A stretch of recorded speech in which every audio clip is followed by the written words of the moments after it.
Shout out to Chargers Unleashed, Sebastian Joseph. They know the vibes. We outside. You're listening to the Chargers Unleashed podcast with your host, Dan Wolkenstein and Jake Hefner.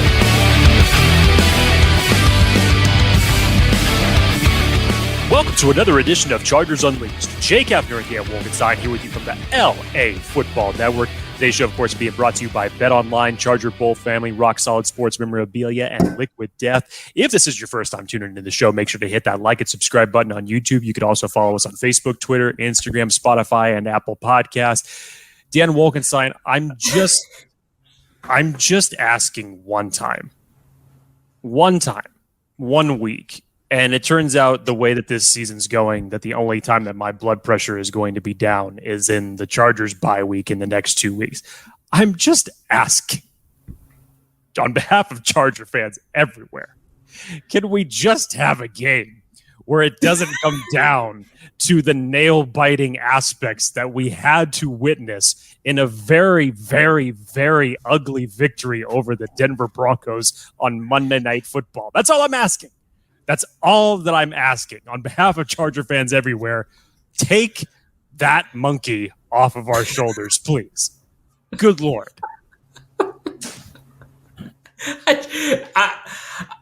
Well, the short answer is no, you can't have that, because that's what the Chargers do. They make everyone sit on the edge of their seats, they give everyone panic attacks, and then they see for paying attention, and then maybe they'll win. That's why Daniel Jeremiah was tweeting during the game last night. I think someone had asked him, like, how can you stand this? And he's like, this is why I love commentating on these games, because there's nothing short of excitement. I would encourage you, if you're not a Chargers fan, start watching Chargers games, because whatever the result is, it's going to be interesting. It is entertaining. Sure. It is entertaining. So, look, ugly win, and I would put ugly in air quotes, because depending on what you're looking at, it can be ugly. It could also be looking pretty good if you're looking at a certain side of the ball or certain size of the ball for 3 quarters or so. But look, Chargers get the victory, 19-16 over the Denver Broncos, division rival. Chargers go to 2-1 at home, 2-1 on the road, 2-1 in their division, which is huge. Russell Wilson and the Broncos are now 2-4, 2 games behind the Chargers. The Raiders are 1-4, 2.5 games behind the Chargers, and the Chargers and Chiefs tied atop the AFC West without the tiebreaker at 4-2. Yeah. Second best record in the NFL is your Los Angeles Chargers. So much to get into. We got Chargers Unleashed Hotline, which is going to be going up immediately today on Chargers Unleashed. We got 3 of them. We're going to get Jake's first takes on those. Again, to be a part of the show, leave us a voicemail, 323-374-5651. Leave us a voicemail throughout the week, whether it's predictions, your recap, your feelings, your reactions, you name it, and then we'll go ahead and play them on an upcoming episode. Jake, we've got 3 today. Over or under, how many yards did the Chargers hold the Broncos to passing in the second half? I'm going to give you have the answers to the test here. Over or under 0 net passing yards in the second half and overtime. How about I give a backwards answer to that? It was less yards than the amount of F-bombs that I dropped during this entirety of this game. How's that for an answer? So under. Yes, so under. Yes. So speaking of under, Jake, let's we're all under this umbrella. Chargers Euphoria, of course. Wink, wink. I know we're not. But our friends over at BetOnline, they've got all kinds of stuff to give out. Talk to the friends about them real quick. Well, as we're heading into week 7 of the NFL season, which is just insane to say, but football, of course, and BetOnline remains your number one source for all of your football betting needs this season. You'll find the latest odds, matchup info, player news, and game trends. And as your continued source for all sports wagering info, BetOnline features live betting, free contests, live scores, and giveaways all season long. Always the fastest and easiest way to bet on all of your favorite sports and events like MLB, MMA. Huge fight coming up this weekend, by the way, for all of you MMA aficionados. Tennis, boxing, and even golf. Head on over to betonline.ag to join and receive your 100% welcome bonus with your first deposit. Make sure to use the promo code BELIEVE, that's BLEAV, to receive your rewards. Bet Online, where the game starts. Chargers versus the Browns versus the Broncos. Chargers get one touchdown. Austin Ekeler moves the pile a ton. You mentioned kind of an ugly win. We're going to kind of get into all of it, some of the decisions, some of the good and bad play calling. You saw incredible performances by some. You saw some not so good performances by others that are making millions of dollars on this team. You saw some heroic efforts by a kicker. You saw special teams get takeaways. You saw 4th and Staley's. And you saw an overtime victory, and you saw special teams bring home the W. I'm sorry. Say that again. Chargers special teams bring home the W for the Chargers. I want to timestamp this because for future reference or for past references, when is the last time that you heard that sentence, and when is the next time that you're going to hear that sentence? So funny. I'm driving home, and this is kind of a blast down memory lane. And I forget who it was who does kind of the after show of the game, and he was filling in for the main guy, and he kept playing. Matt Money Smith, voice of the Chargers, kept playing, and the kick is good. Going crazy. Matt Money Smith, so excited, and he was talking about like how often have we heard that exact scenario. And the kick is no good. Far too many times. And so, it was this odd repeat in my head of wow, this is a new feeling. So we're going to get into all of that. But, Jake, I think we're going to use this one. This is going to be a very feelings-filled episode. We're going to go right into the hotline. Again, 323-374-5651. Give us a call. We have 3 of them today. I'm going to kind of use these to steer the ship, if you will. But before we get into that, let's talk about our sponsors over at Liquid Death. If you all were feeling like Liquid Death watching that game last night, I am with you. And man, I could have used a can of this last night to help me refresh and calm myself down. If you are going to your local supermarket, your Albertsons, your Ralphs, your 7-Elevens, your Kroger's, whatever it happens to be, your local grocery store, make sure that you go and check out Liquid Death. They look like tall boys that are just randomly misplaced there in the energy drink / water section, but don't let your eyes deceive you. Liquid Death is one of the newest sparkling water products that comes in regular mango and lime flavor. Right now, they are murdering thirst everywhere that they go. And also do a great aspect of contributing to proper recycling that the company does. So great work that they're doing on the back end, but definitely from a consumer standpoint, if you need to get yourself hydrated, have yourself go down to Liquid Death. Have yourself go down to the supermarket and get some Liquid Death. It's a great product, but make sure that you go visit liquiddeath.com/LAFB. Check it out and get yourself hydrated. Let's go ahead and listen to the first caller. Again, Jake, you've not heard any of these, so we're going to let them kind of steer this conversation. Let's hear what Glenn from the East Coast had to say about this game. Hey, gentlemen, it's Glenn from the East Coast. Just got done watching a hell of a game. Thank the Lord we got that one out of there. I just want to say Bolt Nation first, but just to leave a little comments, J.C. Jackson, we want you healthy. Sit out. Mike Davis can cover for the meantime.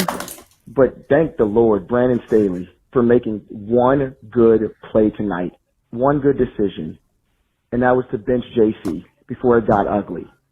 Not just one good decision, Jake? Just one? Not taking points in the fourth quarter when we should have.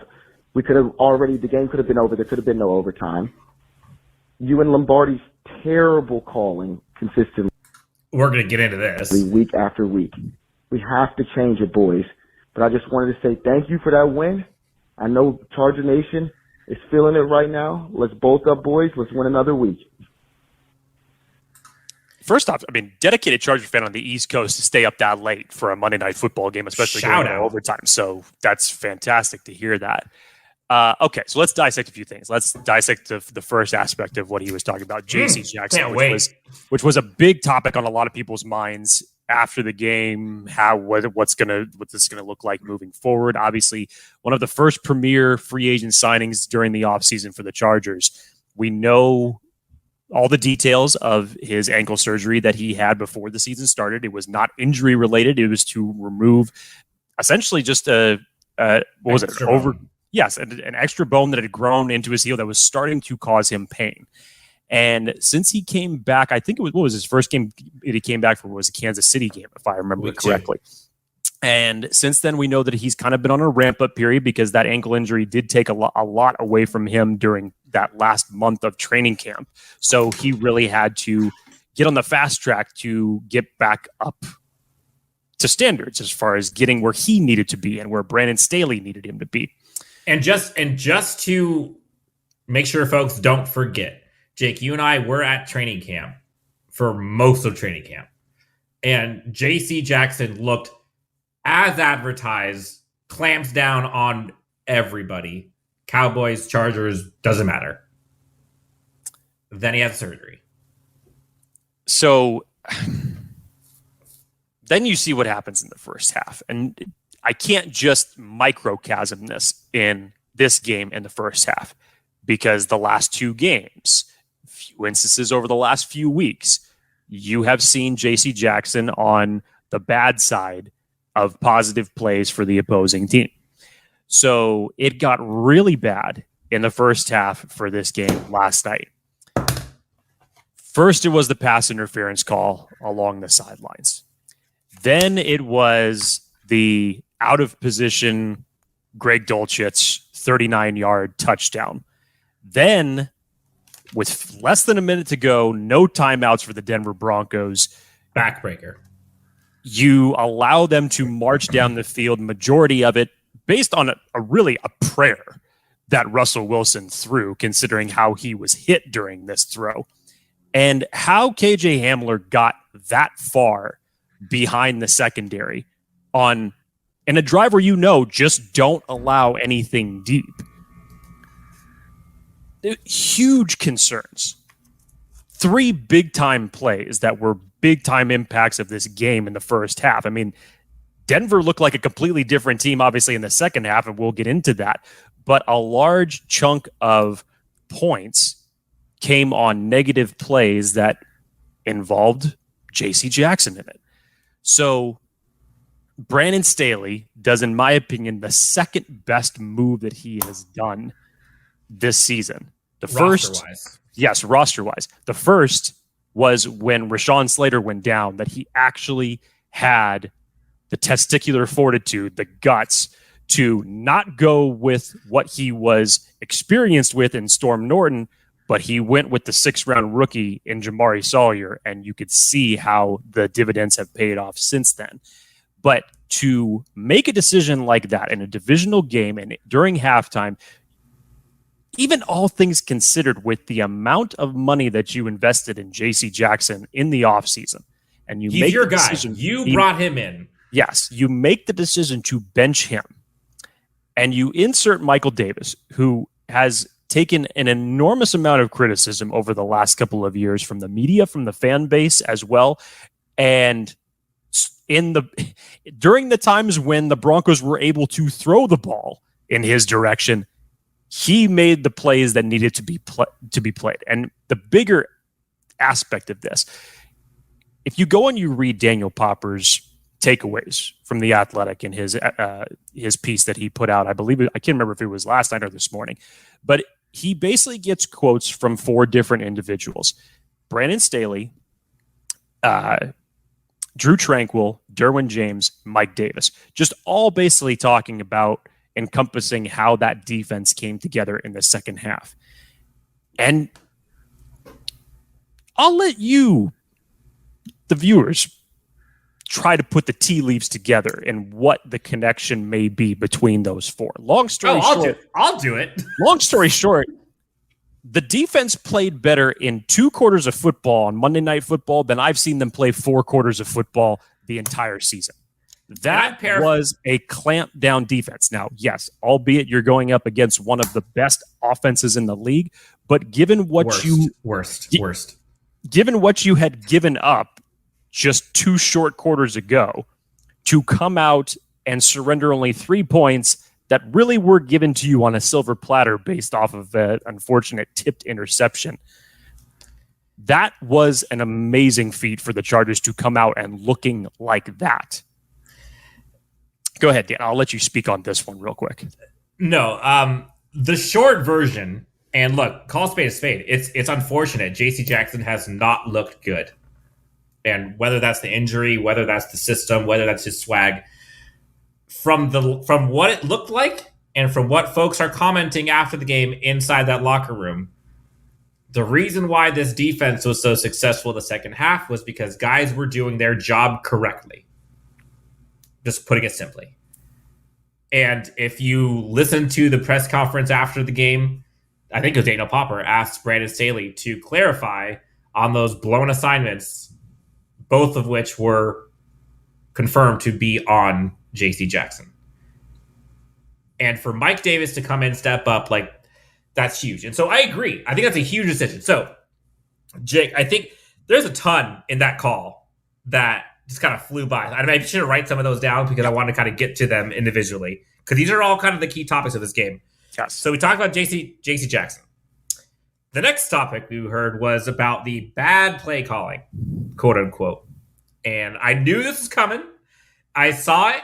I had premonitions about this the week before. And I had said, I can't wait. I'm fully prepared for after Monday night where Chargers fans are going to be pissed off that their offense is not fuming. And now all of a sudden it's Lombardi and Staley. Now, folks who are watching and listening, and Jake, who often also is in that boat of this game's over, I'm over it, Russell Wilson looks like a miracle child. Okay, first off, let's just kind of walk through this game. Okay, the Chargers go up against an elite, I'm not just using that as a hyperbole, an elite defense. That defense balled out.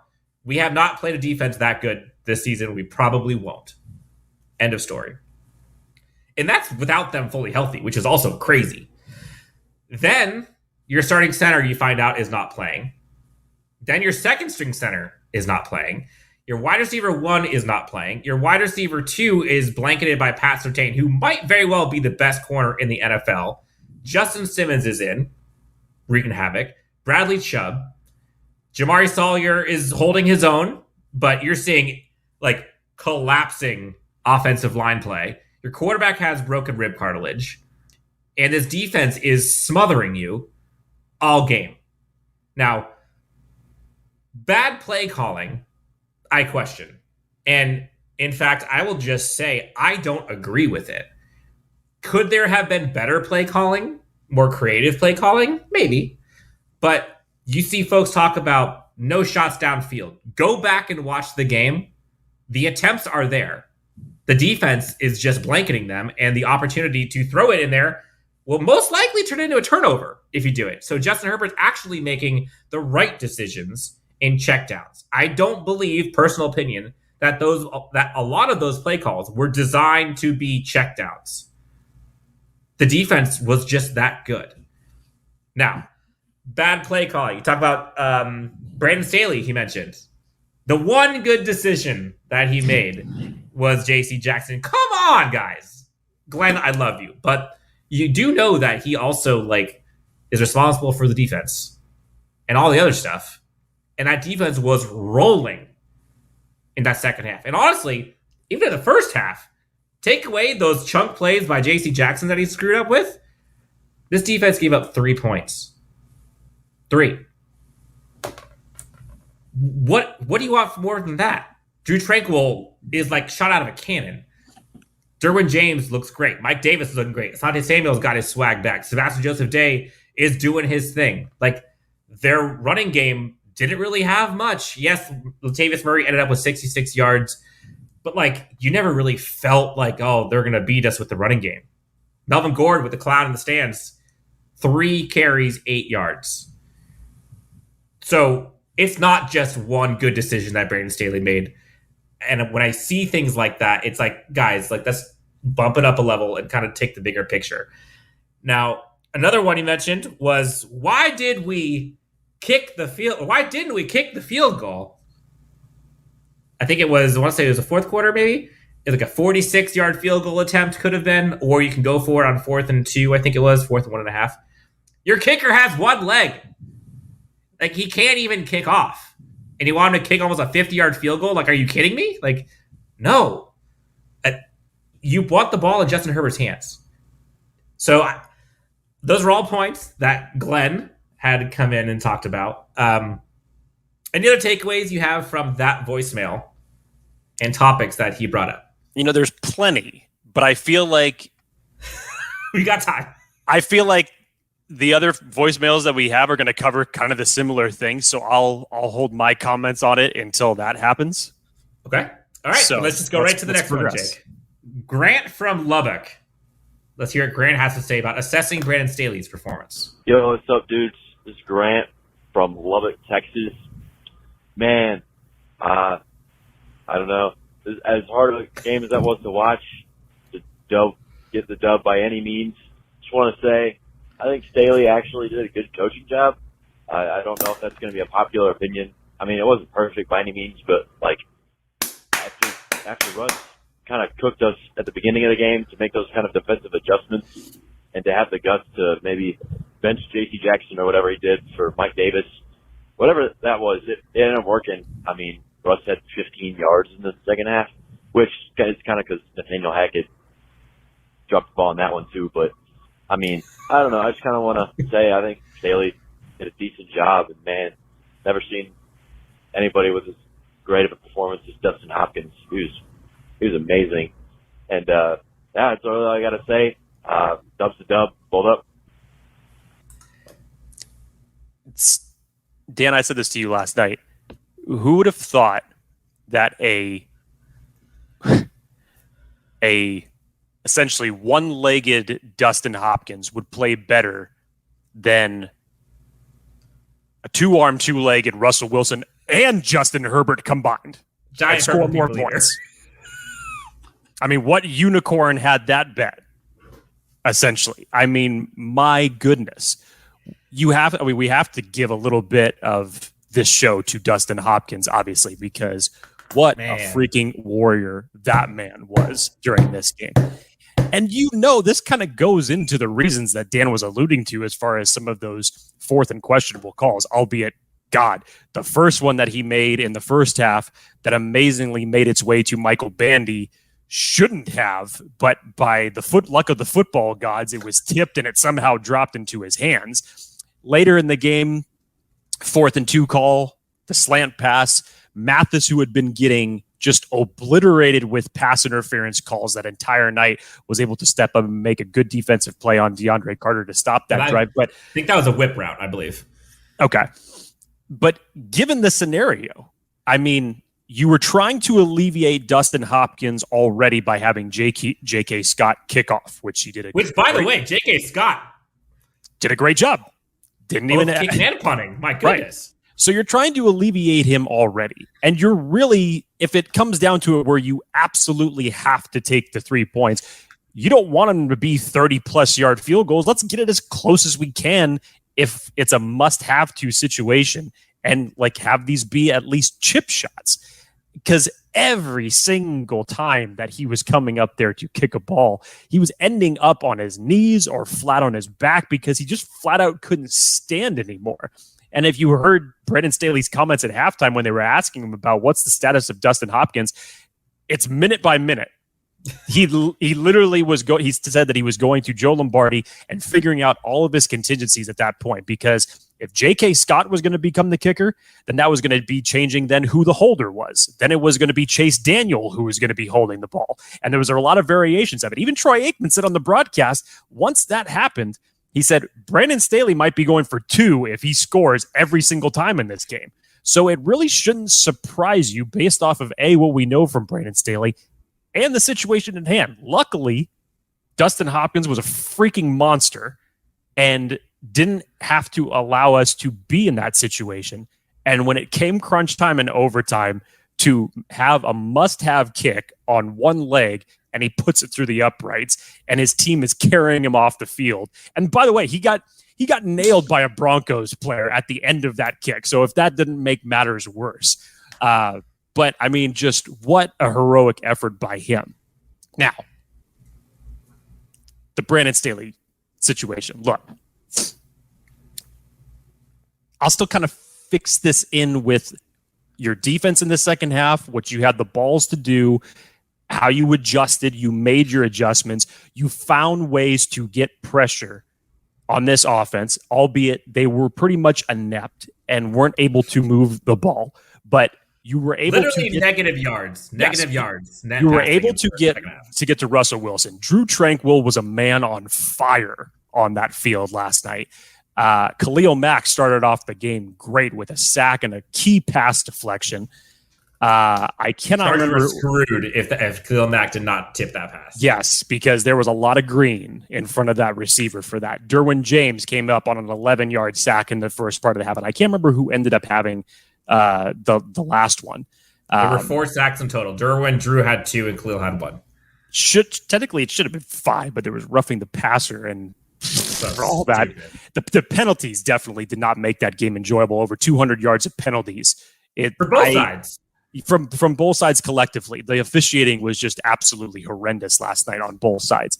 So the defensive adjustments, making the call on Mike Davis over J.C. Jackson in the second half, you do have to give him credit for it. Now, I will say this, Dan, because I will go back to what the previous caller was talking about as far as the offensive aspects and the play calling. Look, the last time that Corey Linsley, technically, the last time and a half that Corey Linsley did not play,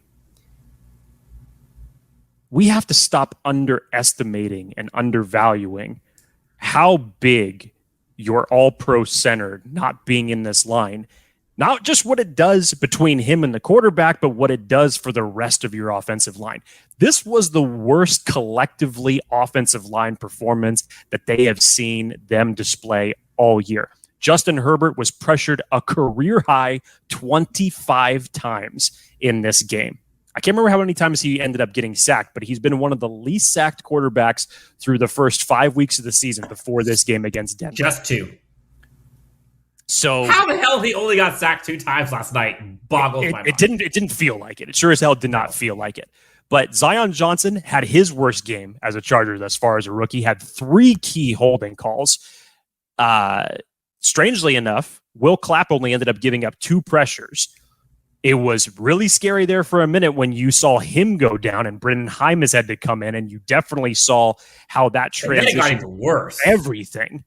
But God, defensive coordinators know what to do when that happens, because Kansas City was the first team that kind of put that blueprint out there. When Corey Linsley and Trey Pipkins went out of that game, Steve Spagnuolo knew that he had him. He had his ears pinned back, and he brought cover zeros. He brought jailhouse blitzes. He brought blitzes from everywhere. And the interior pressure at that point in time just couldn't do anything for Justin Herbert. The amount of time that he had. So pause there for a second. So,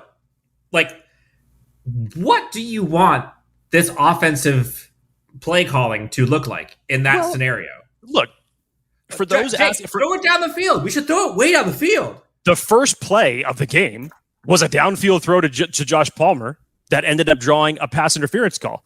Not too far later, there was a pass downfield to Mike Williams that technically maybe a pass interference call should have been called, but Patrick Surtain came over the back, deflected the ball, looked for a flag. There was no flag.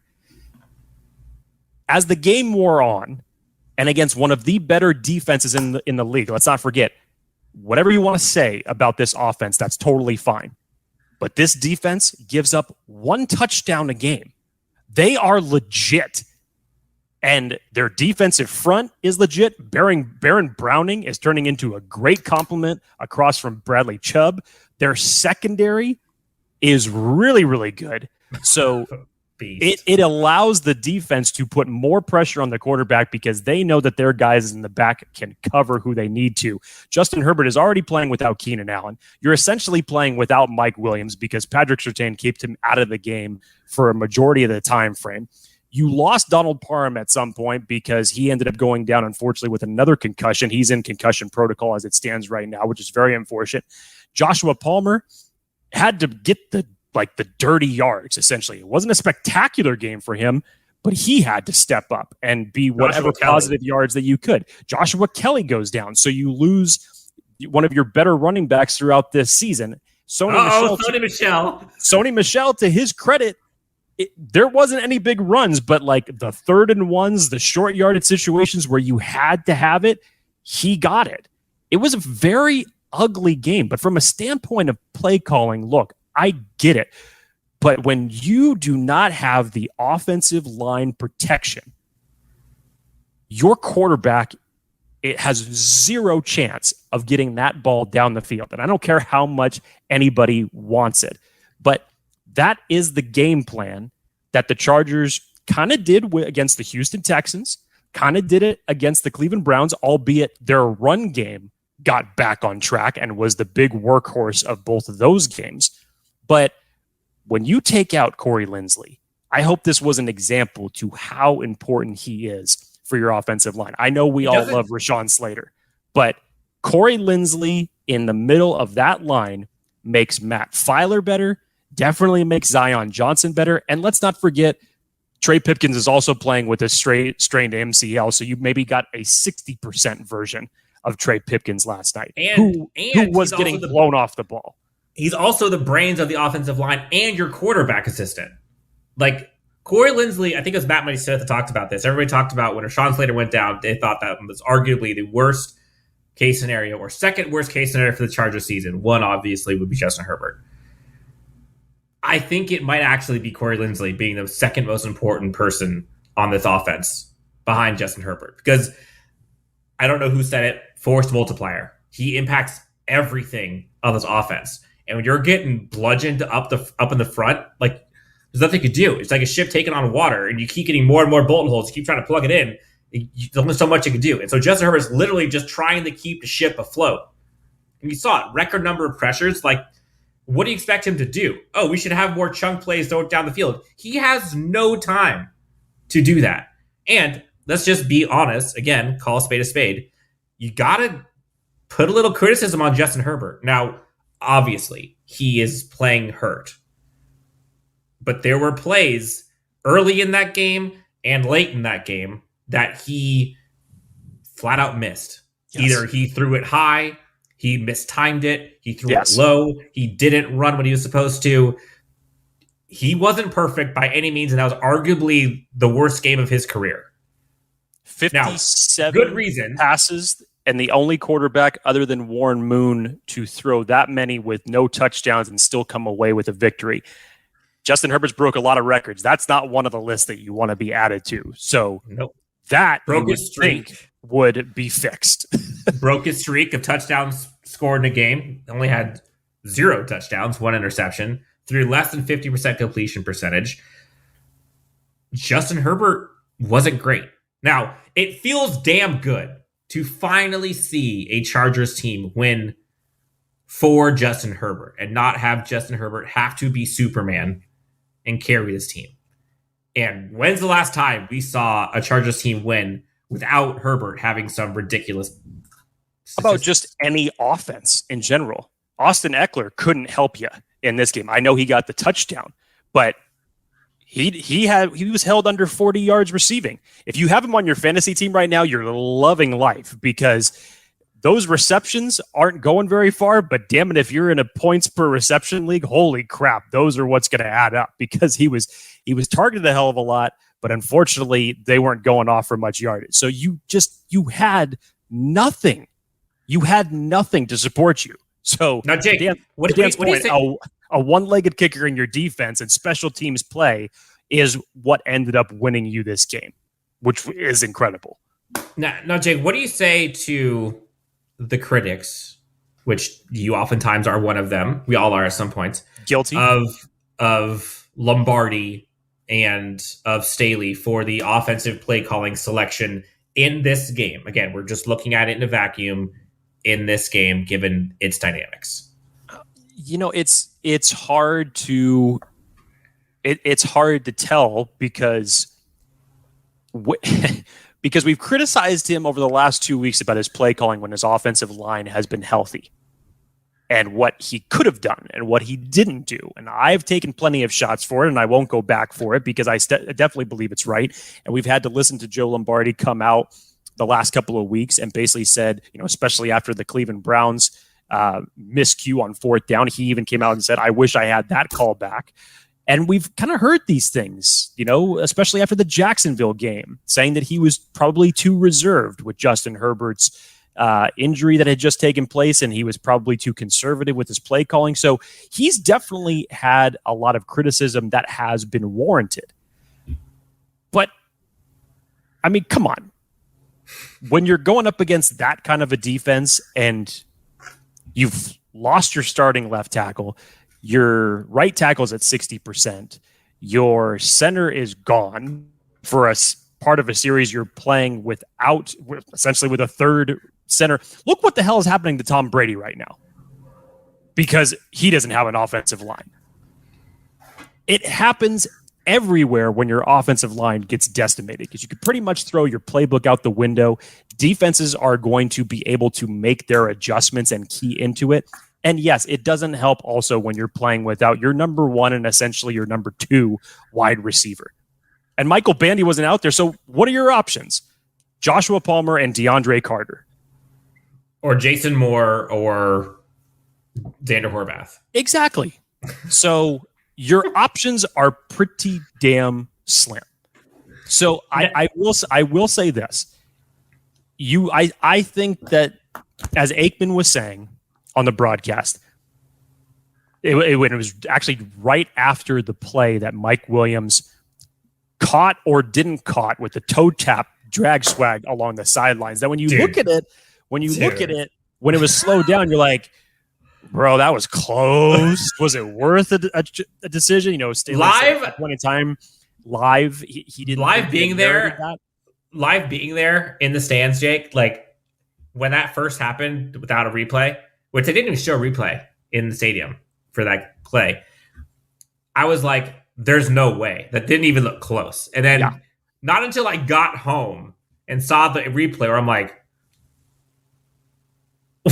it's pretty damn close. That would have been one of the best catches I've ever seen. It was pretty damn close. But Aikman was alluding to that, basically just to say, I wish that these were throws that could have been thrown earlier, whether or not it was going to be those type of catches that Mike Williams was going to make, or with the way that the flags were flying in the secondary all night long. At very least, you could have gotten another PI call done, which I definitely agree with that.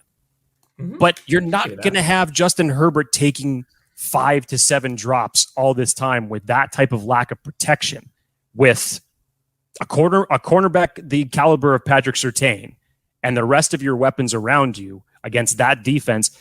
You're definitely going to be more conservative with it. And I get it. And do I wish the play calling would have been better?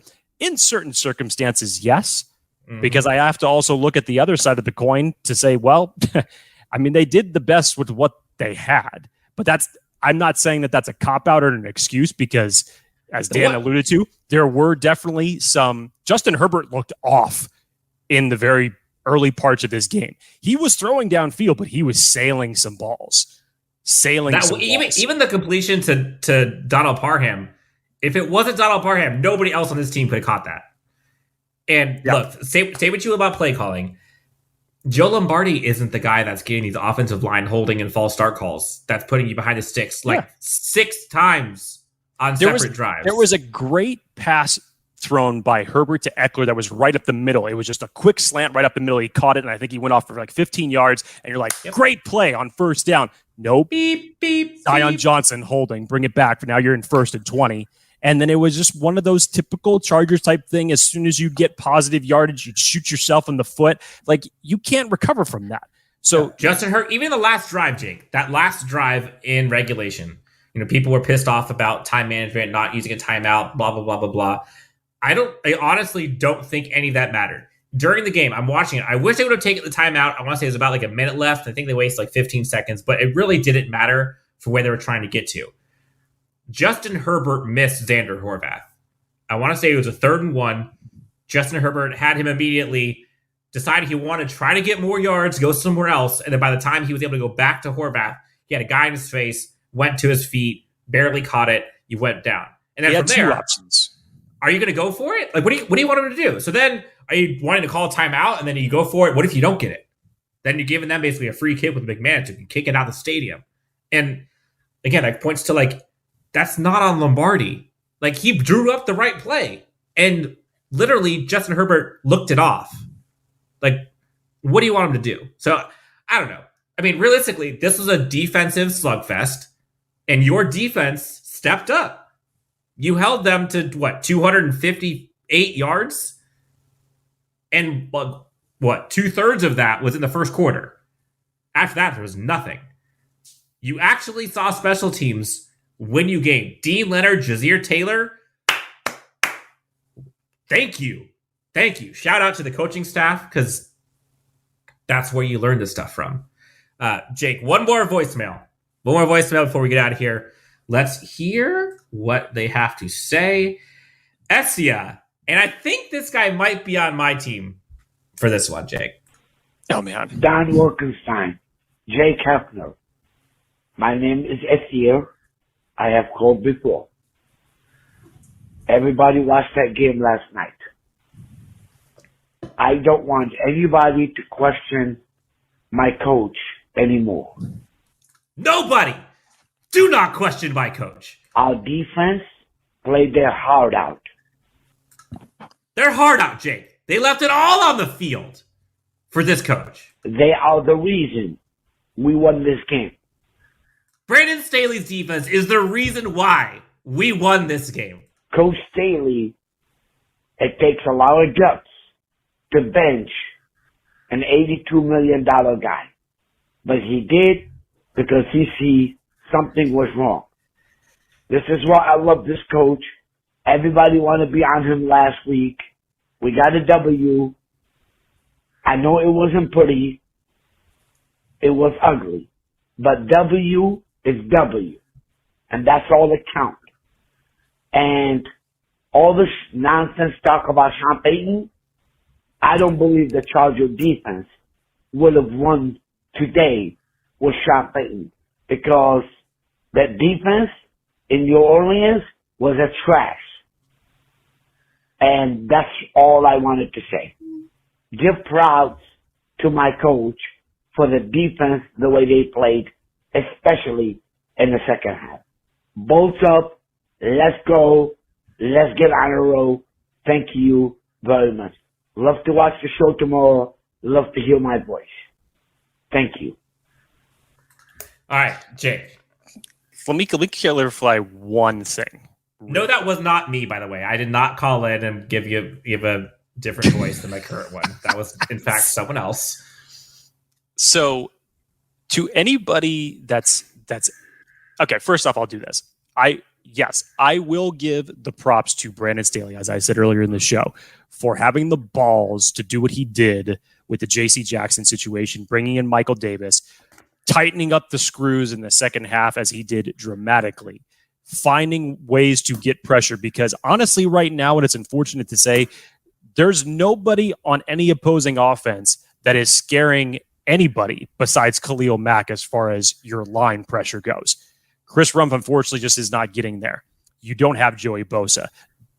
Joey Bosa is a huge impact to this pass rush that when he ultimately returns and, obviously, hopefully stays healthy for whatever that time is through the remainder of the year, that should improve every level of your defense thus far. Because how many 3rd and 9s or 3rd and 12s are we sick of seeing when quarterbacks go out like Russell Wilson did in this game a couple times, roll out and convert when you look like you have them dead to rights? We're sick of seeing that. So again, the impact of Bosa should also not be understated with him not being there. Quick question. Now, big deal, little deal, no deal. Sean Payton's cameo at SoFi. Well, to my understanding, I believe Sean Payton's rights are still technically owned by the New Orleans Saints, because he wasn't fired and he wasn't fired and he wasn't what's the word I'm looking for? There was another term I was looking for, because he basically just walked away on his own accord because he technically resigned. He wasn't fired. So his rights are still owned technically by the Saints as it stands right now. So if you would like the Chargers to go out and get the Saints, guess what? It's going to cost you something.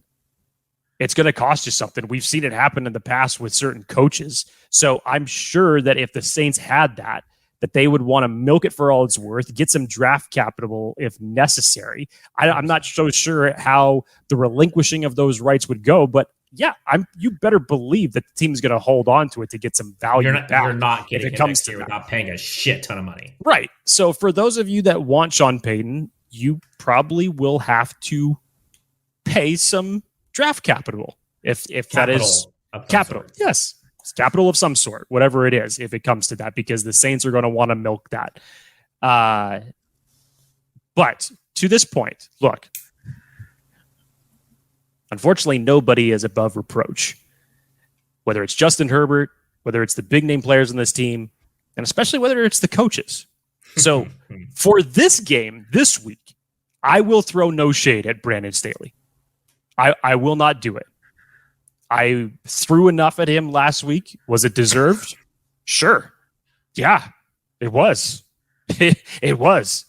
This week, not so much, because I can look at this wholeheartedly, all things considered, and see what he had to deal with, and then to make the tough decisions that he needed to. Because tell me, I mean, how many maybe Bill Belichick, maybe Mike Tomlin, but how many other coaches, when you've invested that much in a starting cornerback, would actually have the balls in a Week 6 divisional game on Monday Night Football would make that decision? Like I said, it's the second best decision that Staley has made this season. Inserting Jamari Sawyer and not having Storm Norton be a part of this offensive line rotation was the other one. So, no, I will not give Brandon Staley the normal gripe and grief that I give him on a weekly basis this week. But you know what's amazing? There's more football left to come. So just be ready for it. It's incredible to see this Chargers team 4-2 atop the AFC West, second best record in the AFC in the NFL. And yet you're seeing so many tantrums from Chargers fans. How many times have you seen or heard Chargers games, Chargers fans implore for all these things to happen when the Chargers are losing? And you know how many NFL teams right now and NFL fan bases would do anything to swap records with you? Like, you're 4-2. You're not going to look back on this in week 18 and think back, oh man, but those 2 losses or those 2 wins that we got, we shouldn't have gotten those. Really, we should be 8-9. That doesn't happen. Like, these are the games. If you lose, 100% you're going to look back on these.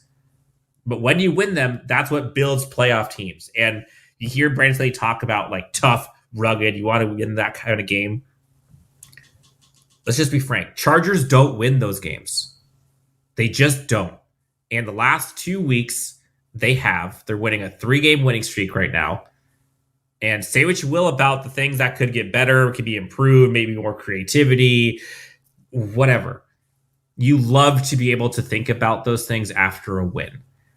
And so it made me a little sad, Jake, to see, after being there in a stadium, for how insane that game was and how good it felt in the stands, to then see reaction post-game from this fan base was just like, guy, like, you got to appreciate the fact that you found a way to win, and by any means necessary.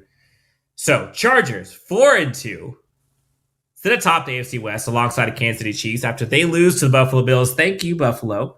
And by the way, Jake, the Chiefs got to go up against some dudes. Like, they got to go up against the Titans coming up. They got to go up against the Niners coming up. Like, they got some losable games. Will they lose? Who knows? But Chargers are right in the thick of things. And 2 of the other folks in the AFC West are at the bottom of the barrel. And you love to see it. Jake, fast track. We got another game coming up here on Sunday against the Seattle Seahawks. A big game headed into the bye week. We have some fun things in store. Maybe some special guests here. Thank you for the Chargers victory. We'll have one on a victory. Jake, anything else you want to tell the great friends before we get out of here? Oh, man. I'm really looking forward to that bye. Let's just say that much, because there's guys that need to get rested. Definitely, given all the injury concerns for the Chargers. And I'm looking forward to it because I've had enough already of stressful Chargers football. All right. Normally I could withstand this a little bit longer, but this has been too much. I need a break. Okay. It's like when the Chargers were not playing on Sunday, and when they made the announcement that Corey Linsley was downgraded due to his food poisoning illness for Monday Night Football, it's like they're not even playing today, and they're finding a way to screw up my Sunday. It hasn't even started yet. Come on, man. Like, the Charger fan base deserves a break for what they have had to endure through the entirety of this season. Like, there has not been one stressful game that has not ended in a nail biter, with the exception of the Jacksonville game that was just a flat out ass kicking. So just take it away from me for a little while. We're on a short week now. We have Seattle coming to town. Thank God they're coming to town, because I would really not like our chances if we had to make this short trip to Seattle for this game, all things considered from the injury front. You should get some positive news already today with Corey Linsley coming back. We've been waiting for it for weeks now, and we think that it's going to happen, but given what's taken place the last couple of weeks, I'm not going to hold my breath. But Keenan Allen should return this week. So, boy, do the Chargers miss Keenan Allen. Everybody cross your fingers for that. Oh, jeez. Yes, so lots of folks needing this bye. Obviously, Chargers fans. The Chargers team does too. You heard a lot of folks talk about some of the injuries that came from that game. Concussion protocol for Donald Parham. Joshua Kelly out 2 to 4 weeks. Dustin Hopkins out 2 to 4 weeks. But after the bye, think about bye week time. Like, by the time you get back, that's 3 weeks. Or in theory, you can get a lot of these guys come back. And oh, by the way, Joey Bosa is still there. So weather the storm, get to 5-2. That's the goal. You will be sitting pretty. Everyone would have signed up for 4-2 if you would have asked at the beginning of the season, would you take 4-2 with the slate we had?